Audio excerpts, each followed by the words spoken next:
Em 1348, o homem mais poderoso do mundo se protegeu de uma pandemia sentando entre duas fogueiras gigantes. Hoje, a gente usa máscara e álcool em gel. É outros tempos.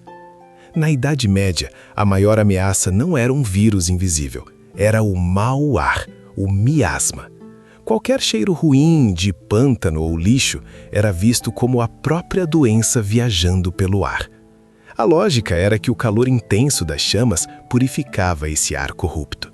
Por isso os ricos andavam com esferas de prata cheias de ervas, os pomanders, para cheirar em público.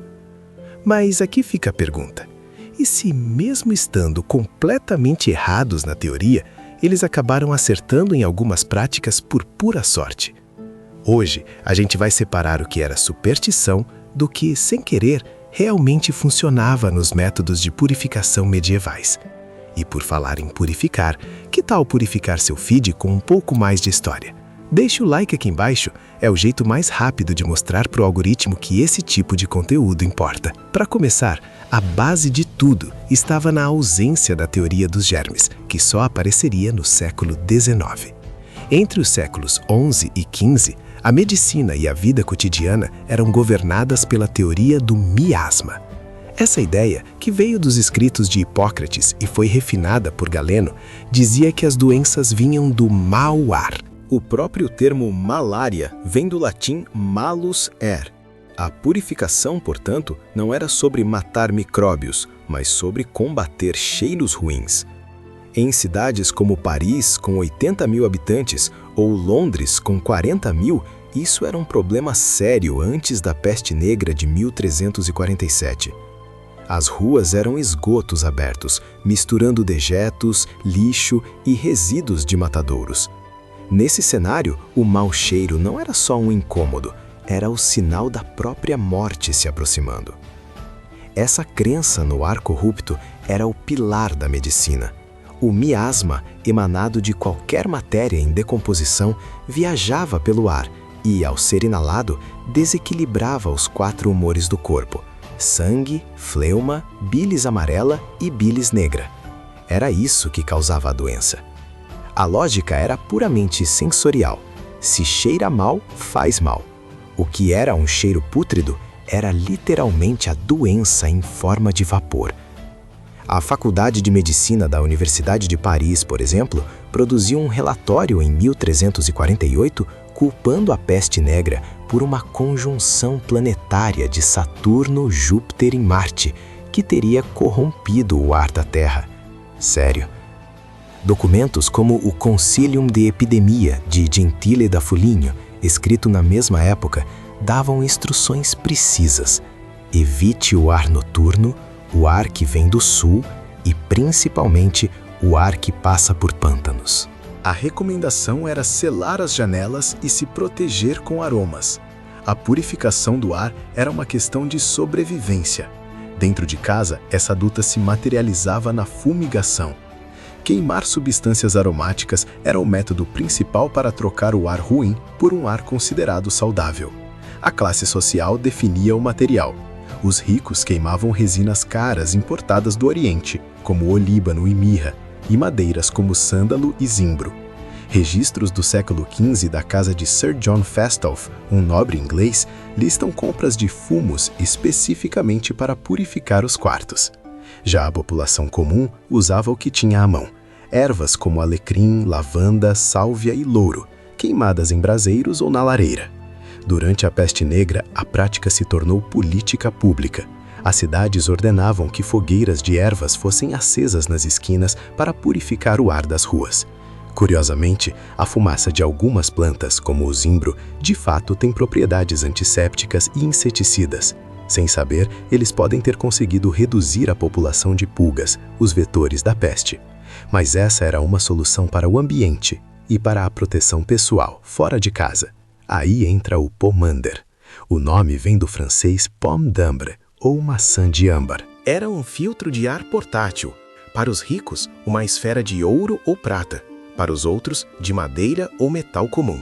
Dentro, uma mistura potente de aromas: âmbar cinzento, que é uma secreção de cachalote, almíscar e civeta, junto com especiarias como cravo e noz moscada. O pomander era um símbolo de status, pendurado no cinto ou no pescoço. Inventários de nobres, como o do rei Carlos V da França, listam vários deles, cravejados de joias. A ideia era levá-lo ao nariz em locais cheios ou mal cheirosos, criando uma bolha pessoal de ar puro, que repelia o miasma. Era a mesma lógica da fumigação, mas em escala individual. E esse é só um artefato que mistura saúde e status. Se você quer ver mais conteúdo assim, deixe uma curtida para eu saber. Comenta aí, você conhecia os pomanders ou isso foi novo para você? E para mais histórias que você provavelmente não aprendeu na escola, inscreva-se no canal. Uma solução mais barata e popular era espalhar ervas pelo chão, as chamadas strewing herbs. O piso das casas, de castelos a cabanas, era coberto com juncos ou palho, e sobre eles se jogava camomila, lavanda, hortelã e sopo. Ao caminhar, as pessoas esmagavam as plantas, liberando o aroma que supostamente purificava o ar. Manuais de saúde do século XIV, como o Taquina Sanitatis, ilustram essa prática como essencial para o bem-estar. Além do cheiro, as ervas absorviam sujeira e algumas até repeliam insetos. Outra versão eram os nosegays, pequenos buquês de ervas e flores carregados na mão para cheirar em público. Essa prática é a ancestral direta do método usado nas máscaras dos médicos da peste. Embora a máscara icônica seja uma invenção posterior, do século XVII, ela foi baseada nesse princípio medieval: encher o bico com ervas para filtrar o ar respirado. Agora, e a higiene do corpo? Ao contrário do que se pensa, os banhos eram comuns e valorizados, uma herança da cultura romana. Em 1292, Paris tinha pelo menos 26 casas de banho públicas.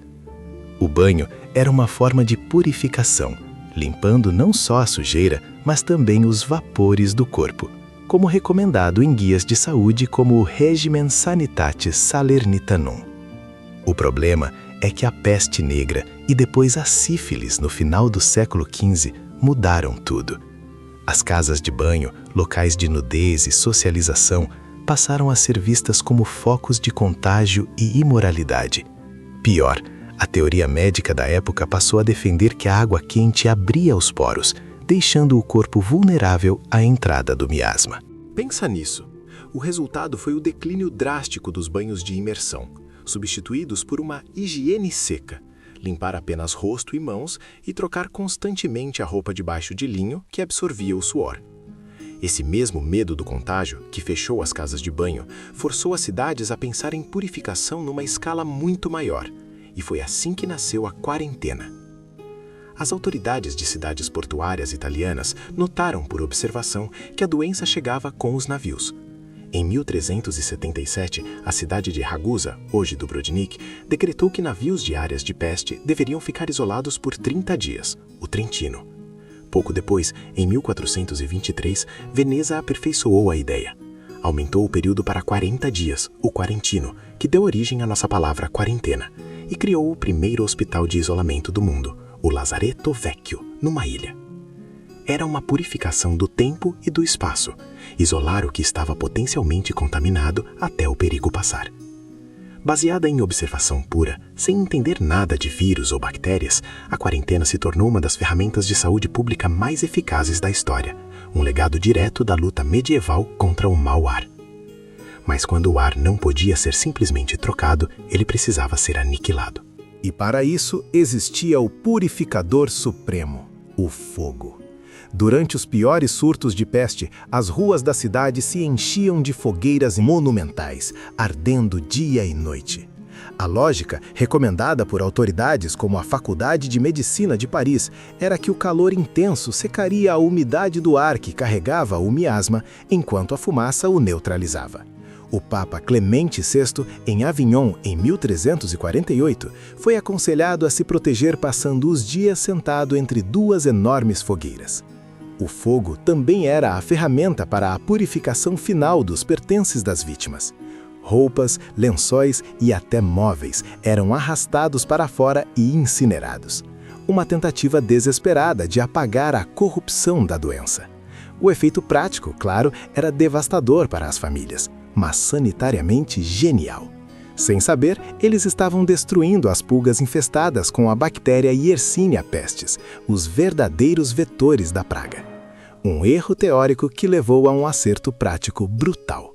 Basicamente, eles inventaram a esterilização por calor em escala urbana. O mesmo princípio que usamos hoje em autoclaves para esterilizar instrumentos cirúrgicos, eles aplicaram em cidades inteiras. Essa obsessão com o ar, no entanto, ofuscava um perigo igualmente presente, mas muito mais silencioso. A purificação da água. Embora menos teorizada, era uma questão de sobrevivência diária. A água de poços era preferida, pois se acreditava que a terra a filtrava naturalmente. Ordenanças municipais, como as de Londres no século XIV, já proibiam jogar lixo e carcaças no Tâmisa, reconhecendo a contaminação. Quando a água era suspeita, a fervura e a filtração através de areia ou tecido eram métodos conhecidos. Mas a solução mais comum e eficaz era outra: simplesmente não beber água. O consumo de cerveja de baixa graduação, a small beer, e de vinho era universal, inclusive para crianças. O processo de fermentação matava a maioria dos patógenos perigosos. Isso tornava a cerveja e o vinho infinitamente mais seguros do que a água de um rio que servia de esgoto para milhares de pessoas. Eles estavam, na prática, pasteurizando suas bebidas séculos antes de Pasteur. Mas purificar o mundo exterior era apenas metade da batalha. A verdadeira guerra acontecia dentro do corpo humano. A purificação interna era o pilar da medicina galênica. A doença era um desequilíbrio dos 4 humores e o tratamento visava expelir o excesso. As técnicas eram diretas e agressivas: sangria, sanguessugas, purgativos e eméticos. Cirurgiões barbeiros, guiados por calendários astrológicos, faziam incisões para remover o sangue ruim. Laxantes potentes, feitos de sene e ruibarbo, induziam diarreias violentas para purgar a corrupção do sistema digestivo. Hoje parece barbárie, mas era a aplicação lógica da ciência mais avançada da época. A ideia de desintoxicar o corpo, de expulsar impurezas, não começou com sucos verdes. É um eco direto dessa medicina humoral. Essas práticas parecem extremas hoje, mas eram a vanguarda da medicina. Deixe nos comentários qual desses métodos até agora mais te chocou. E para mais histórias que desconstroem o passado, inscreva-se no canal. Enquanto os médicos prescreviam sangrias, a sabedoria popular criava suas próprias armas. A mais famosa era o vinagre dos 4 ladrões. A lenda conta que um grupo de ladrões saqueava as casas de vítimas da peste sem adoecer. Capturados, trocaram sua receita secreta pela liberdade. A fórmula era uma infusão de ervas como alho, alecrim e sálvia em vinagre, que eles passavam nas mãos e no rosto. A ciência por trás, mais uma vez, era acidentalmente correta. O vinagre é um desinfetante ácido e as ervas têm propriedades antibacterianas. A fórmula se tornou tão lendária que entrou em farmacopeias oficiais séculos depois, como o Códex francês de 1748. É o ancestral direto dos nossos desinfetantes modernos à base de plantas. Mas proteger o indivíduo não era suficiente. A própria estrutura das cidades precisava ser purificada. A teoria do miasma deu origem ao urbanismo preventivo. As autoridades perceberam que ofícios como matadouros, curtumes e tinturarias produziam odores fétidos e, portanto, doenças. A solução foi legislativa. Em 1371, o rei Eduardo III da Inglaterra ordenou que os matadouros de Londres fossem movidos para fora dos muros da cidade. A arquitetura também se adaptou. Manuais de saúde aconselhavam construir janelas voltadas para o norte ou leste, longe dos ventos do sul, considerados portadores de miasma. Isso é fundamentalmente a origem do zoneamento urbano. A ideia de que onde você coloca uma fábrica importa para a saúde pública rege o planejamento de cidades até hoje. Contudo, para a mente medieval, nenhuma dessas medidas materiais faria sentido sem a camada mais importante de proteção: a purificação espiritual. A peste não era apenas uma falha do corpo, era uma falha da alma, um castigo divino pelo pecado da humanidade. Assim, a resposta tinha que ser espiritual. Procissões, missas e orações em massa eram organizadas para apaziguar a Deus. A forma mais extrema foi o movimento dos flagelantes, grupos que viajavam entre cidades se açoitando-se em público, acreditando que seu sofrimento purificaria a comunidade. Para o indivíduo, a confissão e a caridade eram medidas de saúde tão vitais quanto um pomander. A busca por um propósito maior em meio ao caos, a ideia de que a crise é um teste moral, essa resposta humana fundamental não mudou. Essa união de físico e espiritual, no entanto, não era monolítica. As práticas variavam imensamente. Um nobre se protegia com um pomander de prata e fugia para sua propriedade rural. Um camponês contava com um maço de ervas baratas e orações. Geograficamente, as cidades-estado italianas, na linha de frente do comércio e da doença, desenvolveram a quarentena. No norte da Europa, o foco era mais em saneamento local. A grande virada foi a peste negra. Antes de 1347, o miasma era um incômodo. Depois tornou-se uma crise existencial que forçou a criação de conselhos de saúde permanentes em cidades como Florença e Veneza. Essas instituições, com poder para impor isolamento e saneamento, foram o embrião da saúde pública moderna. As secretarias de saúde, os comitês de crise pandêmica, tudo isso tem uma linha direta de ancestralidade com os conselhos de Veneza, nascidos do desespero e da observação.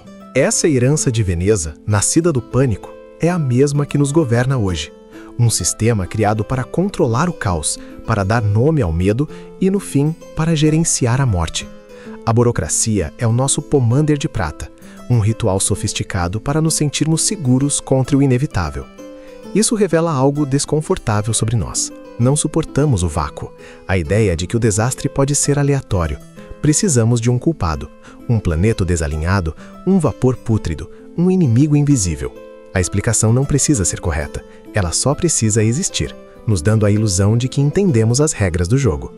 Hoje, apenas rebatizamos o miasma, chamamos de toxinas ou energias negativas. Trocamos o pomander por óleos essenciais e a sangria por sucos detox. A embalagem é mais bonita, o marketing é mais sutil, mas a necessidade de um ritual de purificação para acalmar o pânico existencial continua rigorosamente a mesma de sempre. Para continuar desinfetando as narrativas que aprendemos, inscreva-se no canal. É o único jeito de garantir que a história não vire apenas um amontoado de lendas convenientes. E enquanto o botão carrega, pense um pouco. Qual é o seu vinagre dos 4 ladrões? Qual é o seu ritual sem lógica, mas que te ajuda a dormir à noite? Afinal, a ciência nos deu antibióticos, mas não uma cura para a histeria.